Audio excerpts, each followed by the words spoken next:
Welcome to 60 Second Civics, the daily podcast of the Center for Civic Education. I'm Mark Gage. We are joined by special guest Holly White, associate producer of Colonial Williamsburg Innovation Studios and a producer of the Ben Franklin's World podcast.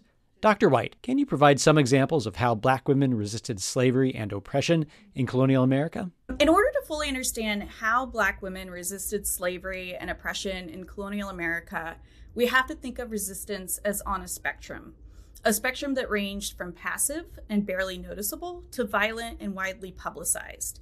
So examples of more everyday or small forms of resistance would be things like completing tasks at a slow pace, breaking a tool, stealing food, or feigning illness to avoid work.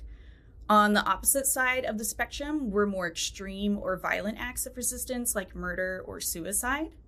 In the middle of the spectrum of resistance would be something like self-liberation or running away, either permanently or temporarily. Running away was risky. Runaways were caught and brutally punished, but we know through newspaper ads that many Black women did attempt to run, and we know that some were successful. Ona Judge, for example, successfully escaped the household of George Washington, and she lived out the rest of her life as a free woman, a fugitive free woman, but a free woman in New Hampshire.